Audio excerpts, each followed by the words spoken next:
Hello everyone, thank you for tuning in to my discussion today. My name is Matt Pawlowski and I am the current PGY1 Managed Care Pharmacy resident for SCAN Health Plan, Providence Medical Foundation, and Chapman University. Today I'm going to be discussing the contributory role that SGLT2 inhibitors play in the precipitation of euglycemic diabetic ketoacidosis. For today's presentation, I will be discussing the differentiating characteristics between DKA and euglycemic DKA. I'll also be discussing the contributory effects that SGLT2 inhibitor use plays in the precipitation of euglycemic DKA. And then I'll also spend a little bit of time talking about the current recommendations for diabetes management after the resolution of euglycemic DKA. For some background, diabetic ketoacidosis is an acute condition that can potentially be life-threatening. It presents as a triad of uncontrolled hyperglycemia, also coupled with a state of metabolic acidosis, as well as elevated total body ketone concentration. DKA does most commonly affect patients with type 1 diabetes, although patients with type 2 diabetes can also be affected. For those with type 2 diabetes, the most common precipitating factors include some sort of acute illness or trauma, also can be brought upon by surgery or infection, as well as SGLT2 inhibitor or sodium glucose cotransporter 2 inhibitor therapy. I included this reference chart just to provide a refresher on the diagnostic criteria for DKA. This will differ from euglycemic DKA, mainly in the presence of elevated plasma glucose. I'll get into that in a little bit more detail later in the presentation, but in general for DKA, patients will be presenting with blood glucose above a threshold of 250 milligrams per deciliter. It's also common to have a decrease in arterial pH, usually below a threshold of 7.3. Patients will also have lowered serum bicarbonate, usually below 18 milliequivalents per liter. Presence of urine ketones and serum ketones will also be positive. There will be an anion gap, typically greater than 10. This could increase to above 12 depending on severity of the condition. And then mental status may differ, again, just depending on the severity of DKA. Patients may present as alert, but in more severe cases may present as drowsy or in stupor or coma. Symptom presentation in diabetic ketoacidosis is usually rapid in onset, and typically symptoms start to present within 24 hours of the condition developing. Some of the more common symptoms include polyuria and polydipsia. Patients may have experienced some degree of weight loss, usually accompanied by either nausea, vomiting, or abdominal pain. Patients may feel more lethargic or feel weaker than normal. Patients may have some degree of decreased mental alertness. Again, that kind of varies depending on the severity of their disease state. They'll also often have decreased skin turgor. They may have dry oral mucosa. Low jugular venous pressure is another common symptom of DKA, in addition to tachycardia. In more severe cases, patients may present with hypotension.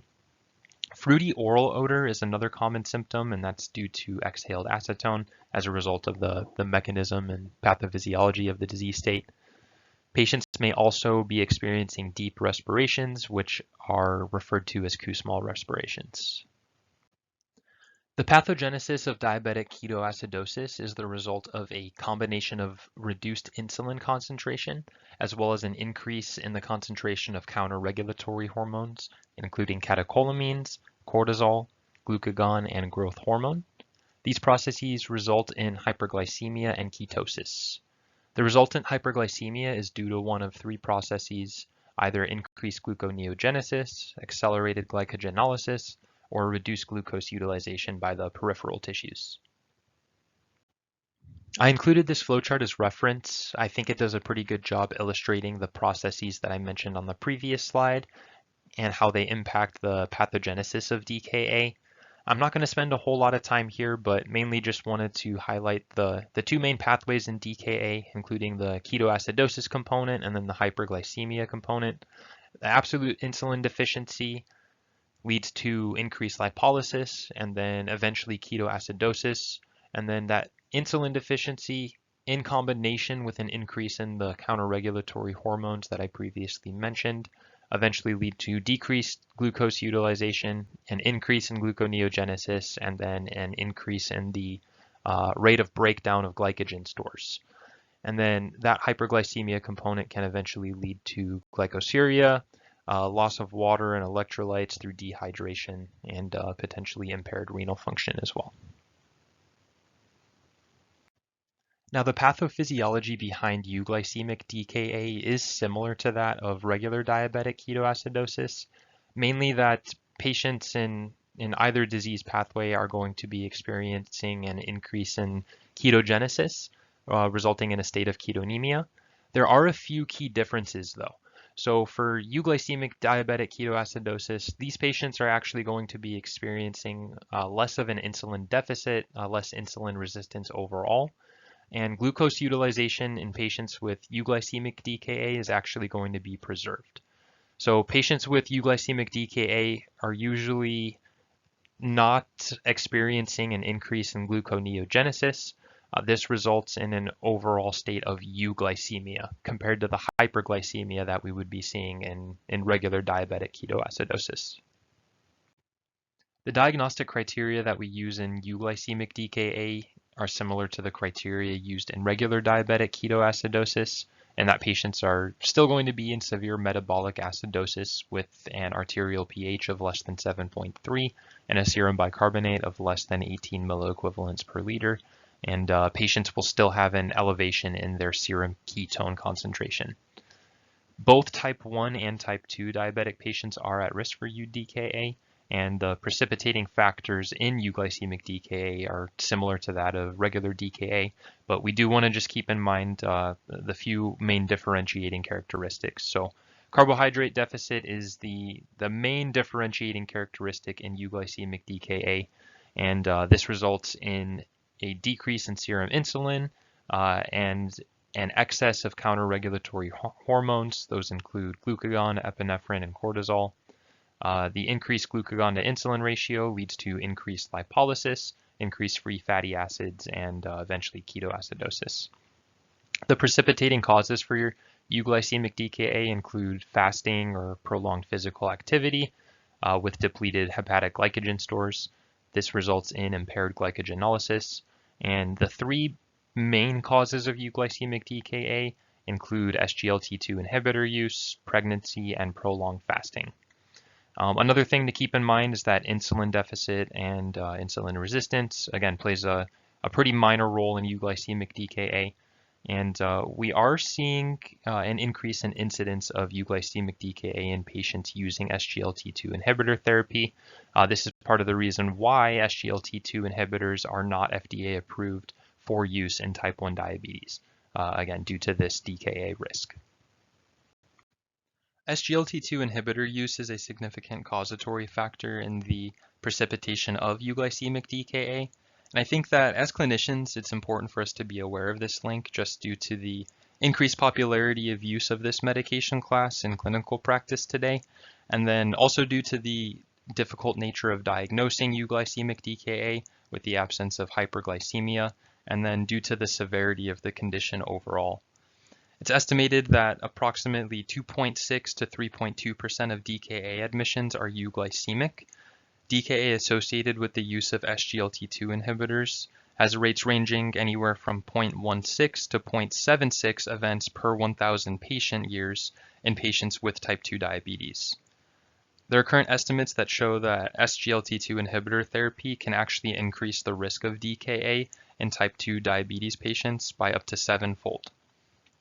Interestingly, it's also been shown that the increased risk of euglycemic DKA is actually unrelated to the duration of SGLT2 inhibitor exposure. So it doesn't really matter if a patient has only been on the medication for a few days or even up to a few years. It's been shown that the risk is all the same without regard to the length of medication exposure. The precipitation of euglycemic DKA in association with SGLT2 inhibitor use is mechanism of action dependent.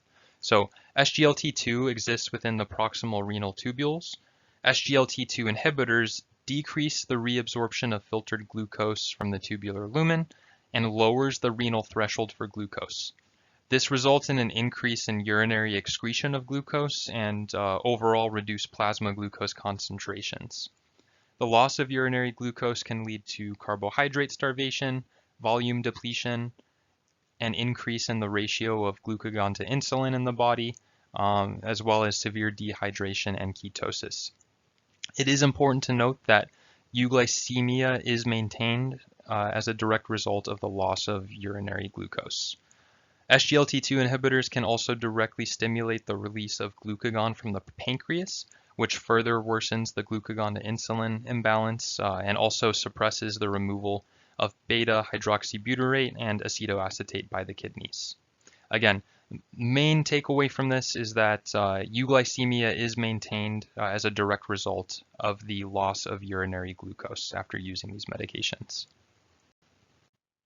This flowchart just provides a visual representation of the proposed mechanism I previously mentioned in relation to SGLT2 inhibitor-associated euglycemic DKA.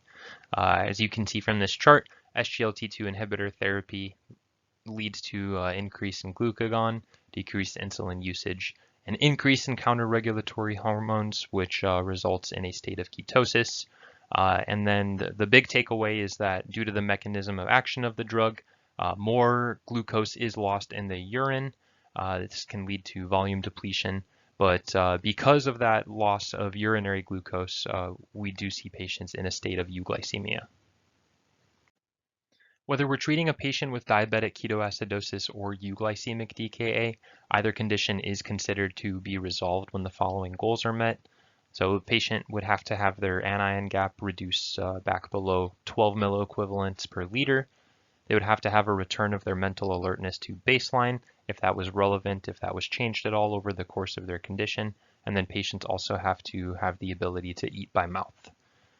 Now, for diabetes management after resolution of their diabetic ketoacidosis, there's a couple of different pathways we can follow. For insulin-naive patients, it's recommended that they transition from continuous IV insulin infusion, which should have typically been given to them during their active euglycemic or diabetic ketoacidosis treatment. They have to have a transition from that continuous IV infusion to subcutaneous insulin. It is recommended that they follow a basal bolus regimen. It's recommended that they have at least a 2 to 4 hour overlap before their continuous insulin infusion is discontinued, and the recommended starting daily dose of insulin for their complete regimen is between 0.5 to 0.8 units per kilogram.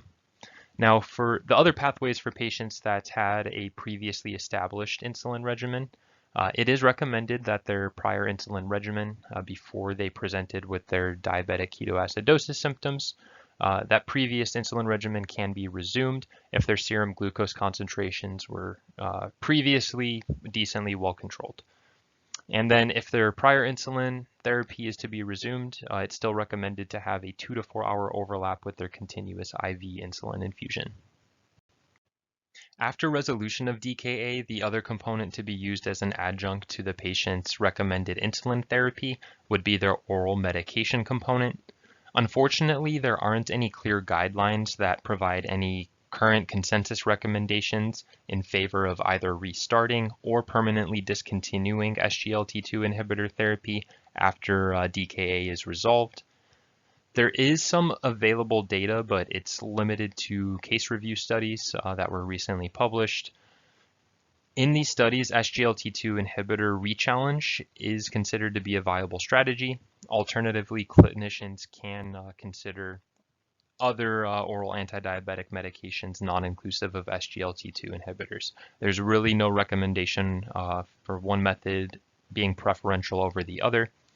Most of the cases that are available in the literature today did end up discontinuing SGLT2 inhibitor therapy indefinitely for their patients. I think the biggest takeaway and biggest consideration for treatment after resolution of euglycemic DKA or diabetic ketoacidosis would be guided by the patient's ability to recognize the symptoms of DKA. Also keeping in mind cost considerations with the high drug spend that we're seeing with this medication class, patient's previous medication history, things like renal function, and also patient preference. I've included a list of my references here. I do appreciate you all listening in on my presentation today. If anybody out there listening has any follow-up questions, I am available via Teams or email. And thank you again for listening.